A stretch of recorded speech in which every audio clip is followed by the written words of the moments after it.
ಈ 2,000 ರೂಪಾಯಿ ಕೊಡ್ತಕ್ಕಂಥದ್ದಕ್ಕೆ ದಾರಿ ತಪ್ಪಬೇಡಿ ಅಂತ ತಪ್ಪದೆ ಹೇಳಿದ್ದೇನೆ. ಅದಕ್ಕೆ ಮರಳಾಗಬೇಡಿ ಅಂತ ಹೇಳಿದ್ದೇನೆ. ಈ 2,000 ರೂಪಾಯಿಂದ ನಿಮ್ಮ ಕುಟುಂಬಗಳು ಶಾಶ್ವತವಾದ ಬದುಕು ಸಿಗಲ್ಲ.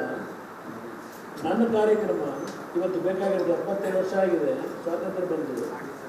ನಿಮ್ಮನ್ನು ಇನ್ನೂ ಕೈ ಬೇಡಿ ಹಣ ಪಡೀತಕ್ಕಂಥದ್ದಕ್ಕೆ ಇಟ್ಟಿದ್ದಾರೆ.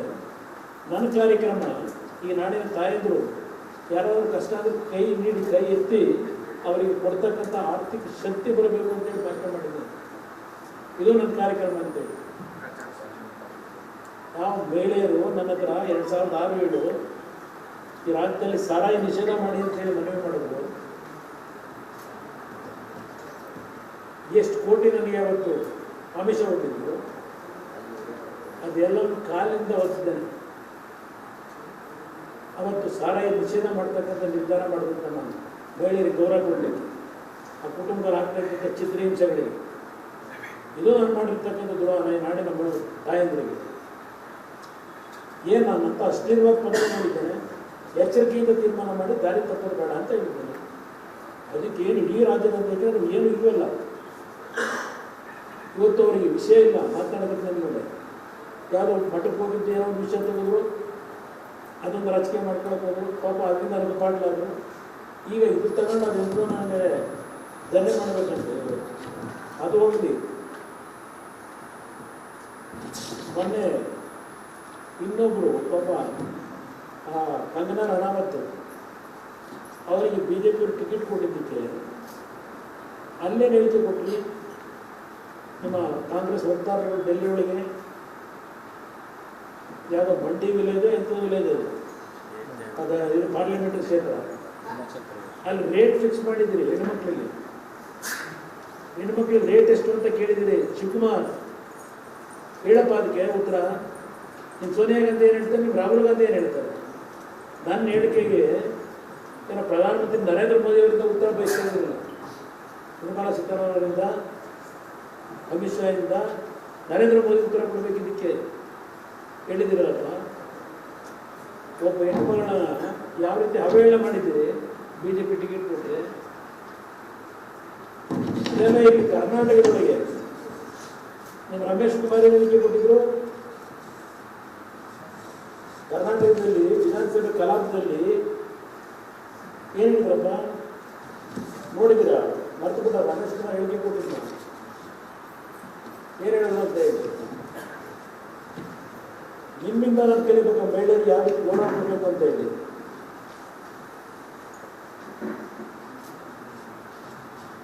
ಏನು ಹೇಳಿದ್ರು? ಆನಂದ ಪಡಕ್ಕೆ ಹೇಳಿದ್ರು. ಆನಂದ ಪಡಿ, ಆನಂದ ಯಾವುದು ಪಡಿ ಅಂತ ಹೇಳಿದ್ರು ರಮೇಶ್ ಕುಮಾರ್ ಅವರು. ಭಾಳ ವಾಗ್ಮಿಗಳವರು, ಭಾಳ ಬುದ್ಧಿವಂತರು ಹೇಳಿಕೆ ಕೊಡೋದಕ್ಕೆ ಅಲ್ವೇ? ಇದೆಲ್ಲ ಕಟ್ಟಿಂಗ್ ಇಟ್ಕೊಂಡಿವಿ. ಅತ್ಯಾಚಾರ ಅನಿವಾರ್ಯವಾದರೆ ಆನಂದಿಸಿ ವಿಧಾನಸಭೆಯಲ್ಲಿ ರಮೇಶ್ ಕುಮಾರ್ ಕಾಂತಿ ಗಟ್ಟಲೆ ಕೊಡುವಲ್ಲೇ ನಿಮ್ಮ ಕಾಂಗ್ರೆಸ್ನ ಮಹಾನ್ ನಾಯಕರುಗಳ ಅಭಿರುಚಿಗಳೇನಿದೆ ಅಂತೇಳಿ.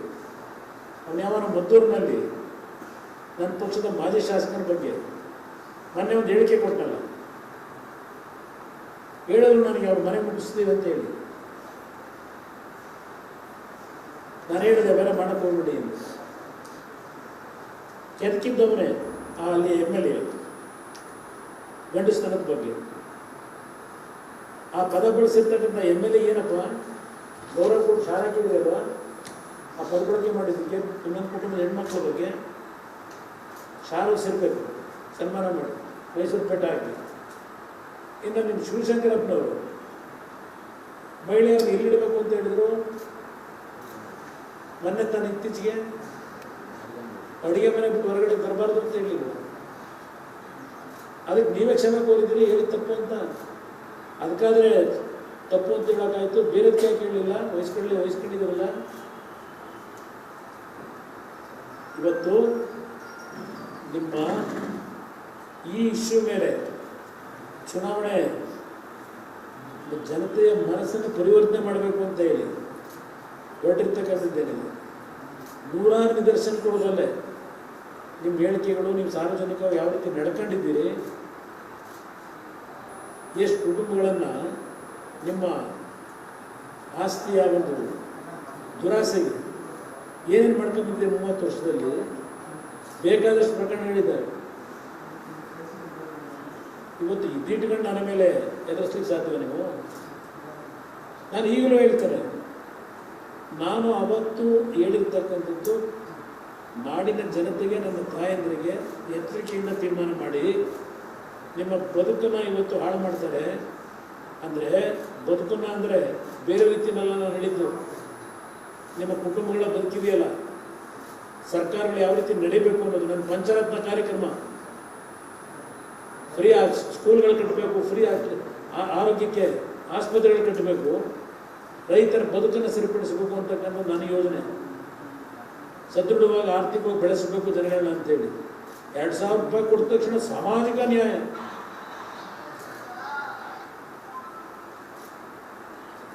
ಹೇಳಿದ್ದಾರೆ ಲಕ್ಷ್ಮೀ ಹೆಬ್ಬಾಳ್ಕರ್ ಅವರು, ಈಗಲೂ ನನಗೆ ಪ್ರತಿಷ್ಠೆ ಇಲ್ಲ. ನನ್ನ ಆ ಹೇಳಿಕೆ ಪಾಪ ಕಾಂಗ್ರೆಸ್ನ ಮಹಿಳಾ ಪದಾಧಿಕಾರಿಗಳಿಗೆ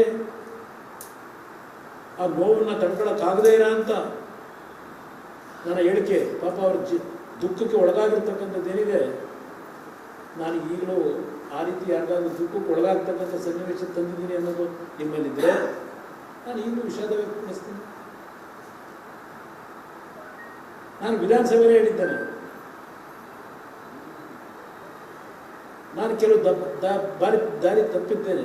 ನಾನು ದಾರಿ ತಪ್ಪಿದಾಗ ಸರಿ ದಾರಿಗೆ ತರ್ತಕ್ಕಂಥದ್ದಕ್ಕೆ ನಾನು ಮದುವೆ ಆಗಿರ್ತಕ್ಕಂಥ ನನ್ನ ಹೆಂಡತಿ ಯಾವ ರೀತಿ ತಿಂತಿದ್ದಾಳೆ ಅಂತ ಹೇಳಿದ್ದೇನೆ. ವಿಧಾನಸಭೆ ಕಲಾಪದಲ್ಲಿ ಹೇಳಿದ್ದೆ ನಾನು.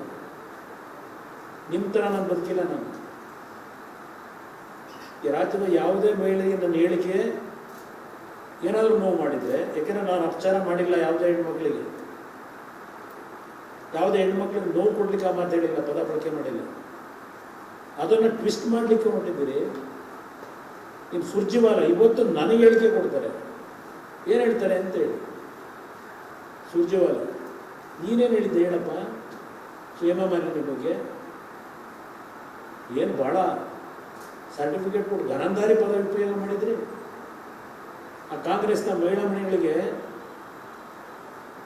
ಅದೊಂದು ಸ್ವಲ್ಪ ಓದಿ ಅಂತ ಹೇಳ್ತೀನಿ.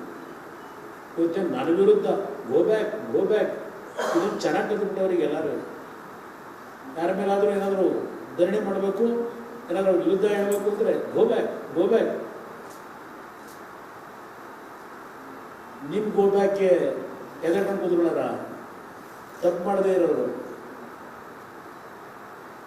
ಯಾವುದೋ ಟಿ ವಿ ನೋಡ್ತಿದ್ದೆ ಈಗ, ಯಾವುದೋ ಒಂದು ಕ್ಲಿಪ್ಪಿಂಗ್ನ, ಯಾವುದೋ ಒಂದು ಅಪಾರ್ಟ್ಮೆಂಟಿಗೆ NOC ಕೊಡಬೇಕಲ್ಲ, ಭಾಷಣ ಮಾಡ್ತಾರೆ ಹೋಗಿ. ಅಲ್ಲಿ ನೀವೇನಿದ್ದೀರಿ ಇಲ್ಲಿ 1,500 2,000 ಜನ, ನಿಮ್ಗೆ NOC ಇಶ್ಯೂ ಆಗಬೇಕು ಅಂದರೆ ನನ್ನ ತಮ್ಮನಿಗೆ ಮತ ಹಾಕಿ ಆಮೇಲೆ ಬನ್ನಿ ನನ್ನ ಹತ್ರ, ಆಮೇಲೆ NOC ಕೊಡಿಸ್ತೀನಿ. ನನ್ನ ತಮ್ಮನಿಗೆ ಮತ ಕೊಟ್ಟ ಮೇಲೆ ನಿಮಗೆ ನೀರು ಕೊಡ್ತೀನಿ. ಈ ಧಮಕಿ ಹಾಕೊಂಡು ರಾಜಕಾರಣ ಮಾಡ್ಕೊಂಡು ನೀವು ನನಗೆ ಬುದ್ಧಿ ಹೇಳೋ ಮಟ್ಟಿಗಿದ್ದೀರಾ ನೀವು? ಅಳಬೇಡಪ್ಪ, ಪಾಪ ನಿಮ್ಗೆ ದುಃಖ ಆಗಿದ್ರೆ ನಾನೇ ವಿಷಾದ ವ್ಯಕ್ತಪಡಿಸ್ತೀನಿ. ಆನಂದವಾಗಿರಪ್ಪ, ಆನಂದವಾಗಿರಿ. ಇದನ್ನು ಇಷ್ಟೊಂದು ಏನು ಕುಮಾರಸ್ವಾಮಿ ಮಾಡಬಾರ್ದ ಮಹಾನ್ ಅಪರಾಧ ಮಾಡಿಬಿಟ್ಟೆ ಹೇಳಿಕೆ ಕೊಟ್ಟು ಅಂತ ಹೇಳಿ ಪಾಪ ನಿಮ್ಮ ಮನಸ್ಸಿನಲ್ಲಿದ್ದರೆ ದುಃಖ ಪಡಬೇಡ. ಏನೋ ಗೊತ್ತಿದೆ ನನಗೆ, ನೀನು ದುಃಖ ಪಟ್ಟು ನಿನ್ನ ಜೀವನದಲ್ಲಿ ಎಂದೂ ದುಃಖ ಪಟ್ಟನಲ್ಲ. ಏನೇ ನಡೆಸಿದೆಯೇ ಗೊತ್ತಿದೆ. ಕುಮಾರಸ್ವಾಮಿ ನೋಡಿಬಿಟ್ರೆ ಬ್ಲಡ್ ಬಾಯಿಲಾಗುತ್ತಂತೆ, ಕುಮಾರಸ್ವಾಮಿ ಹೇಳ್ತೀನಿ ನೋಡಿ. ಎಲ್ಲ ನೋಡಿದ್ದೀನಿ. ಆ ಕಾಂಗ್ರೆಸ್ನ ಮಹಿಳಾ ಪದಾಧಿಕಾರಿಗಳಿಗೂ ಹೇಳ್ತಾನೆ, ಪಾಪ ನಿಮ್ಮ ಬೀದಿ ಬಿಸಿಲು ಬೇರೆ ಇದೆ, ಈ ಬಿಸಿಲಲ್ಲಿ ಯಾಕೆ ಪ್ರತಿಭಟನೆ ಮಾಡ್ಕೋತೀರಿ? ಪಾಪ ನಿಮ್ಮ ಮನಸ್ಸು ನೋವಾಗಿದ್ದೀರ, ಆಯಿತು ವಿಷಾದ ವ್ಯಕ್ತಪಡಿಸ್ಬೇಕಾ? ವಿಷಾದ ಕೇವಲ ಮಹಿಳಾ ಪದಾಧಿಕಾರಿಗಳಿಗೆ ಮಾತ್ರ ರಾಜ್ಯದ ಮಹಿಳೆಯರು ಯಾರೇ ಇರಲಿ, ತಾಯಂದ್ರು, ನಾನಲ್ಲಿ ತಾಯಂದ್ರು ಅಂತಕ್ಕಂಥ ಪದ ಬಳಸಿದ್ದೇನೆ. ತಾಯಂದ್ರು ಅಂತಕ್ಕಂಥ ಪದ ಬಳಸಿದ್ದೀನಿ ನಾನಲ್ಲಿ. ಇವ್ರ ಥರ ಹೆಣ್ಮಕ್ಳು ಕೆನ್ನೆ ನೆಕ್ಕೋದು, ಇದಕ್ಕೆ ಟಿಕೆಟ್ ಕೊಟ್ಟವ್ರೆ ಅನ್ನೋದು, ಹೆಣ್ಮಕ್ಳು ರೇಟ್ ಫಿಕ್ಸ್ ಮಾಡೋಕ್ಕೆ ಟಿಕೆಟ್ ಕೊಡೋದು BJP ಅಂತೇಳಿ ಅಲ್ಲಿ ಯಾವ ಕ್ಷೇತ್ರದಲ್ಲಿ ಹೇಳೋದು, ಇಂಥ ಹೊಲಸು ಪದಗಳನ್ನು ಯೂಸ್ ಮಾಡಿಲ್ಲ. ಆದರೂ ನನ್ನ ಮಾತಿನಿಂದ ಏನಾದರೂ ಈ ರಾಜ್ಯದ ಯಾವುದೇ ನಮ್ಮ ತಾಯಂದ್ರಿಗೆ ನೋವಾಗಿದೆ ಅಂದರೆ ವಿಷಾದ ವ್ಯಕ್ತಪಡಿಸ್ಲಿಕ್ಕೆ ಸಿಗ್ತದೆ. Thank you sir. ಮಹಿಳಾ ಆಯೋಗ ನೋಟಿಸ್ ಕೊಟ್ಟಿದೆ. ಒಟ್ಟು ಉತ್ತರ ಕೊಡ್ತೀನಿ ಬನ್ನಿ. ಏನಿದೆ ಅದರಲ್ಲಿ? ಏನಿದೆ ಅದರಲ್ಲಿ? ಮಹಿಳಾ ಆಯೋಗ ಕೊಟ್ಟವರು ಸ್ವಪ್ರೇರಣೆಯಿಂದ ಏನೋ ರಿಜಿಸ್ಟ್ರೇಷನ್ ಕೇಸ್ ಬುಕ್ ಮಾಡ್ಕೊಂಡ್ಬಿಟ್ಟವ್ರು, ಕಳಿಸ್ಲಿ ಅವರು. ಅದಕ್ಕೆ ಉತ್ತರ ಕೊಡಬೇಕು. ಅಲ್ಲ ಸರ್, ನೀನು ತಪ್ಪು ಮಾತಾಡಿಲ್ಲ ಮತ್ತೆ ಯಾಕೆ ವಿಷಯದ ವ್ಯಕ್ತಪಡಿಸ್ತೀರಾ ಅಂತ ನೀವು ತಪ್ಪು ಮಾಡಿ. ಅಲ್ಲ ಸರ್, ತಪ್ಪು ಮಾಡಿದ ರೀತಿ ಆಗುತ್ತಲ್ಲ. ತಪ್ಪಂತೂ ಮಾಡಿಲ್ಲ. ಈಗ ನಾನು ಹೇಳಿಕೆ ನಿಮಗೆ ಬಿಡ್ತೀನಿ, ನೀವು ತೀರ್ಮಾನ ಮಾಡಿ. ಅದಕ್ಕೆ ರಾಜ್ಯದ ಜನತೆಗೂ ಬಿಟ್ಟಿದ್ದೀನಿ. ವಿವಾದಕ್ಕೆ ಕಾರಣ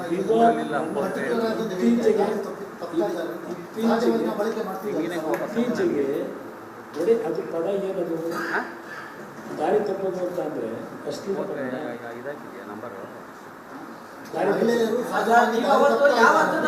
ನಾವು ಗಂಡಸರ ಬಗ್ಗೆ ನಮ್ಮ ಬಗ್ಗೆ ಹೇಳೋದು, ನಮ್ಮ ಮಕ್ಕಳ ಬಗ್ಗೆ ಹೇಳೋದು ದಾರಿ ತಪ್ಪಿಡ ಅಂತ ಹೇಳ್ತೀವಿ. ನಾನು ಹೇಳ್ತಾ ಇರೋದು, ನಾನು ಹೇಳಿರ್ತಕ್ಕಂಥ ಅರ್ಥ ಈ ಗ್ಯಾರಂಟಿ ಸ್ಕೀಮ್ಗಳಿಗೆ ಮಾರು ಹೋಗಿ ಈ ರಾಜ್ಯದ ಖಜಾನೆ ಲೂಟಿ ಏನಾಗ್ತಾ ಇದೆ, ನಿಮ್ಮನ್ನ ಸಾಲಗಾರರಿಗೆ ಏನು ಮಾಡ್ತಾ ಇದ್ದಾರೆ ಶಾಶ್ವತವಾಗಿ, ಅದಕ್ಕೆ ಮಾರು ಹೋಗಿ ಈ ಕಾರ್ಯಕ್ರಮಗಳಿಗೆ ಈ ರಾಜ್ಯದ ಸಂಪತ್ತು ಬೇರೆ ಬೇರೆ ರೀತಿ ಲೂಟಿ ಮಾಡೋದು ಒಂದು ಭಾಗ. ಸಾಲದ ಹೊರೆ ಈ ರಾಜ್ಯ 6.5 ಕೋಟಿ ಜನತೆ ಮೇಲೆ ಹೊರಿಸ್ತಾ ಇದ್ದಾರೆ. ಇದಕ್ಕೆ ನೀವು ಬೆಲೆ ತೆರಬೇಕಾಗುತ್ತೆ. ಅದಕ್ಕೆ ದಾರಿ ತಪ್ಪತಕ್ಕಂಥ ಕೆಲಸ ಬೇಡ. ಈ ಕಾರ್ಯಕ್ರಮಗಳನ್ನು ನಂಬಿ ಇದಕ್ಕೆ ಮತ ಕೊಟ್ಟು ದಾರಿ ತಪ್ಪದು ಬೇಡ ಅಂತ ಹೇಳಿದ್ರು. ಮತ ಕೊಡಬೇಡಿ ಅನ್ನೋದಕ್ಕೆ ಅದು ಹೇಳಿರೋದು.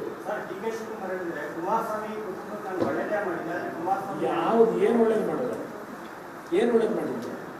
ನಾವು ಅವ್ರು ಬಂದಿದ್ದಕ್ಕೆ ರಾಮನಗರದ ಒಳಗೆ ಎಂಟ್ರ್ ಆಗೋಕ್ಕಾಗಿರಲಿಲ್ಲ. ಅವ್ರ ಜೊತೆ ಕಾಂಗ್ರೆಸ್ ಕಾಂಗ್ರೆಸ್ಸು ನಾವು ಸೇರಿ ಸರ್ಕಾರ ಮಾಡೋದಲ್ಲ, ಅಲ್ಲಿ ಬಂದರು. ಬೈ ಎಲೆಕ್ಷನ್ನು ಮತ್ತು ಕಾರ್ಪೊರೇಟ್ ನಮ್ಮ ಲೋಕಸಭೆ ಚುನಾವಣೆ ಕಳೆದ 19 ಬಂದರಲ್ಲಪ್ಪ. ನಾವು ಹೋಗಿದ್ದು ಕರ್ಕೊಂಡು ಎಲ್ಲ ಕಡೆ ಕ್ಯಾಂಪ್ ಮಾಡೋದಲ್ಲ ನಮ್ಮ ಕಾರ್ಯಕರ್ತರು. ನಮ್ಮ ಕೋಟೆ ಕೊರದಿದ್ದು ಅವತ್ತೇ. ಇದು ಒಳ್ಳೆ ಕೆಲಸ ಮಾಡಿದ್ದಲ್ವ ರಾಮನಗರದಲ್ಲಿ. ಏನು ಒಳ್ಳೆದು ಮಾಡಿದ್ರು. ದೇವೇಗೌಡರ ವಿರುದ್ಧ 2002ರಲ್ಲಿ ಚುನಾವಣೆ ನಿಂತಿರೋ ಮಂತ್ರಿಗಳಾಗಿ ಏನು ದೇವೇಗೌಡರು ಭಾಳ ಒಳ್ಳೇದು ಮಾಡಿದ್ರು. ಸಿದ್ದರಾಮಯ್ಯ ಹೇಳ್ತಾರೆ ದೇವೇಗೌಡರು ಪ್ರಧಾನಮಂತ್ರಿ ಮಾಡಿದ್ದು ನಾವು ಅಂತ ಹೇಳ್ತಾರೆ. ಪ್ರಧಾನಮಂತ್ರಿ ಮಾಡಿದ್ದು ಸಿದ್ದರಾಮಯ್ಯನವರೇ. ದೇವೇಗೌಡರನ್ನ ಬೇರೆ ಪಕ್ಷಗಳಿದ್ದಲ್ಲ 197 ಸೀಟು ಗೆದ್ದವರು ಅವರು ಆಯ್ಕೆ ಮಾಡಿದರು ಆ ತಂಡಕ್ಕೆ. ಅದಕ್ಕೆ ನೀವು ಬೆಂಬಲ ಕೊಟ್ಟರಿ. ಯುನೈಟೆಡ್ ಫ್ರಂಟ್ಗೆ ನೀವು ಮಾಡಿದ್ದನ್ನು ಸರಿಯಪ್ಪ ಆಯಿತು, ನೀವು ನನಗೆ ಬೆಂಬಲ ಕೊಟ್ಟರಿ.